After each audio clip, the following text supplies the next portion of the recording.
I hope you're getting ready for the next giant economic crash because I guarantee you that it's coming. So take a look at this. This is from the Washington Post. 10 years after financial crisis, Senate prepares to roll back banking rules. Isn't that lovely? And you know who's doing it? Look at this next headline. Republicans are about to deregulate banks with Democratic support. 12 Senate Democrats are backing a Republican bill to weaken parts of Dodd-Frank. So there's this thing that I say, and I say it pretty often, and I say it because it's true. And the point is, bipartisanship as a general rule is actually terrible. It's actually bad, because the overwhelming majority of the time when Democrats and Republicans in Washington, D.C. are agreeing, they're agreeing to screw you. They're agreeing to do the bidding of their donors. So that's why you should scoff when all the centrist and establishment outlets start begging for more bipartisanship. Because they never go into the specifics, they never go into the details. There's just this underlying assumption that centrism and bipartisanship is good by definition. But again, they won't describe to you how when there is agreement in Washington between Democrats and Republicans, it's typically to screw you and to help their rich buddies. So let me give you the breakdown of this here. Senate Banking Committee Chair Mike Crapo, who has a very appropriate last name. He's a Republican from Indiana, and he's sponsoring the bill. It's called the Economic Growth, Regulatory Relief, and Consumer Protection Act. Of course, you have to name a bill in an Orwellian way. That's like a rule in Washington, D.C. That's how we got the Patriot Act, for example. The Patriot Act, and by patriot we mean take away all of your constitutional rights and forget due process and habeas corpus and spy on you endlessly. Patriotic. It's patriotic to do those things. So you could see how Orwell's at work here too. The Economic Growth, Regulatory Relief, and Consumer Protection Act. Consumer protection, my ass cheeks. So here's what's in the bill. Under current law, banks with assets of $50 billion or more are subject to stricter oversight from the Federal Reserve. And, you know, the reason for that is simple. Wow, it wasn't that long ago. It was in 2008 when there was really lax regulation. And as a result of that, the people at the banks were not the smartest guys in the room. They were the greediest guys in the room. And they made terrible decisions that bankrupted themselves and also brought down the world economy. So how about we have some regulatory oversight for every bank that is $50 billion or above, because if you don't have referees there to make sure that things aren't going crazy, things are going to go crazy. Well, guess what? In this bill, that raises the threshold of banks that get strict regulatory oversight to $250 billion. Now, they make the hilarious argument that you don't understand. They're just doing this because they want to help small community financial institutions. That's why you have to raise the threshold for oversight from $50 billion to $250 billion. Yeah, there's so many, mom and pop $150 billion financial institutions out there. At face value, this shit is ridiculous. By the way, you know who was getting stronger oversight and now it's going to be lax? That small business known as American Express. That's just one example. So they're lying to you. They're lying right to your face. Now, the bill affects about 24 banks in total. There's another provision that allows foreign megabanks such as Deutsche Bank and HSBC to put their American assets into a separate holding company to avoid U.S. regulatory scrutiny. So again, here we go. They say it's to help small banks, but they raise the threshold from $50 billion to $250 billion. So obviously it's very big banks that are affected by this. And then on the other hand, they take foreign megabanks, Deutsche Bank, HSBC, and there's a loophole where they can put their American assets into a separate company to avoid being regulated. This is right back to the bullshit tricks that led to the crash in the first place. The bill allows lenders with $10 billion and under to expand the types of mortgages that they offer. So, we can go, for example, back to adjustable rate mortgages. Again, those things that were a giant problem where they would say, oh, we're going to give you a low interest rate now, but in 5 or 6 years, you're going to get slapped with, a gigantic spike in that interest rates. And hey, you'll deal with it at the time. We'll cross that bridge when we come to it. But then when everybody's rate went up, the bubble burst and nobody could pay for it. And then there was a giant fucking crash. And now they're going right back to that. It also eases appraisal requirements on loans and exempts small banks from disclosure rules. So the bill exempts small banks from the Volcker rule. And again, small, they're talking about here, under $250 billion. And the Volcker rule, for those of you who don't know, that prohibits speculative investments, so like casino capitalist risky bets, from happening with your money. Depositor money can't be used for risky investments. But now they're scrapping that for small banks. And also, it weakens leverage rules. Over-leveraging was, again, one of the main problems that led to the original crash to begin with. This is unbelievably, crazy, and it's almost comical. Like, the degree to which Wall Street has captured our government is almost a parody. Because it was 10 years ago, it wasn't that long ago that we had a giant crash. And they're going right back to the same things. And then they brag about it because it's like, hey, we agreed in a bipartisan fashion to do something stupid, but at least it's bipartisan. And a lot of the articles are framed that way. They're framed like, well, looks like they're really getting something done in Congress. Yeah, but is it good or bad? They don't tell you that part. So I want to give you the Democrats who were for it. This is absolutely maddening. You have Senator Joe Donnelly from Indiana. These are the Democrats. The Republicans, they're a lost cause. Everybody knows they're a lost cause. They're hopeless. The Republicans in D.C., they are nothing but an arm of Wall Street and corporate America. But the Democrats, specifically the Blue Dogs and the corporate Democrats, they're just as bad. Joe Donnelly of Indiana, Heidi Heitkamp of North Dakota, John Tester of Montana, Mark Warner, Claire McCaskill, Joe Manchin, Paula Jean Swearengin. You better go vote for her if you're in West Virginia in the primary. Tim Kaine. Remember when Hillary Clinton and all the Democrats were trying to pretend like, no, Tim Kaine is actually really progressive? We're not full of shit. Yes, you are. He supported fucking TPP. And now he's supporting Wall Street deregulation. What a joke this is. And you wonder why Donald Trump won. Well, maybe if Hillary Clinton didn't repeatedly and routinely stab her base in the back, maybe she would have been able to hang on and win. Gary Peters, Michael Bennett, Chris Coons, Thomas Carper, and Doug Jones. Remember Doug Jones? Everybody, oh, yay, Doug Jones, he won. This is going to be great. The people who put Doug Jones over the top, poor people, people of color, women, and so people who are more vulnerable. Those are the people who in Alabama put Doug Jones over the top. He gets in there. One of the first things he does is deregulates the banks. It's going to speed up the next crash, which is going to disproportionately hurt who? The poor and the most vulnerable in society. This, again, it's like a sick joke. And what on earth makes these Democrats think, well, in order to be moderate, in order to be reasonable, what we have to do is we have to agree with the Republicans on core issues.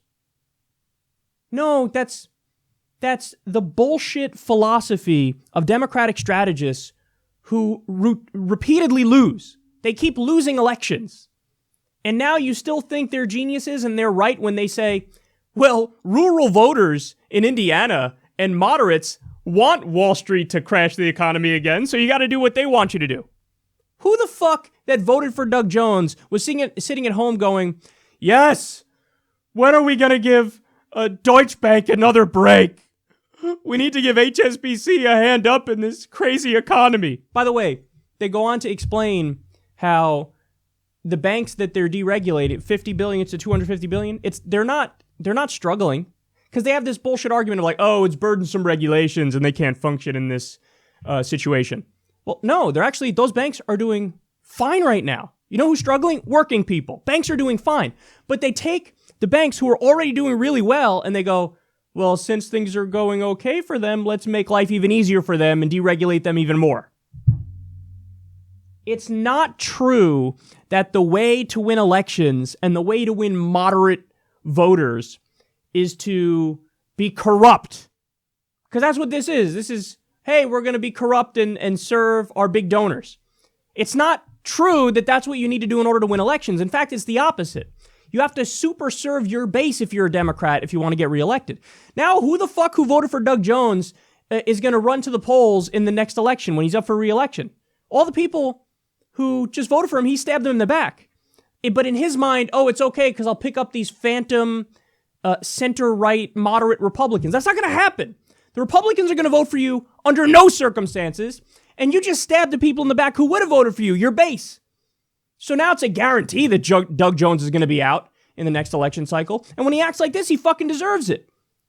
Because you immediately stabbed in the back the people who put you there. Now, it's not just that idiot Democrats think this is a smart strategy. Obviously, we need to act like Republicans in order to get Democrats to vote for us. What? That's really what they believe. That's really what they believe. That's really what they believe. But that's not all they believe. Because there's another reason why they did this. Take a look. The Financial Times pointed out that banks that stand to benefit from the legislation, namely those with assets within sight of the $50 billion range, appear to have increased donations to Senate Democrats who support the bill. Individuals connected to Signature Bank, a regional bank, have donated $112,000 to senators so far in the 2017-2018 election cycle, 8 times as much as it did during the entire 2015-2016 election cycle. Senators Heitkamp and Donnelly, 2 of the bill's co-sponsors, have been the biggest recipients of the signature-linked Democratic donations. Ian Katz, an analyst at the Washington research firm Capital Alpha Partners, told me it's possible the Crapo bill could introduce some risk as certain banks will now get less supervision, but the scenario won't be dire. Quote, it doesn't look to me like it introduces new significant risk into the system, he said. That's fucking adorable. So an analyst at the Washington research firm Capital Alpha Partners, so in other words, somebody who's in bed with these same assholes, is like, this won't cause systemic risks. Oh my God. They're fleecing all of us. The government is so beholden to big money and corporate donors that, like I said at the beginning, it's like a parody. It's like comical. You know? I mean, this is so brazen, so blatant, so overt. It's almost like they're rubbing it in your face how corrupt they are. We just had a subprime mortgage crisis and a Great Recession. By the way, there was no recovery for regular people. The recovery all went to the rich. And think about what happened in the wake of that recession. Barack Obama stepped in. He didn't say, I'm going to bail out the people.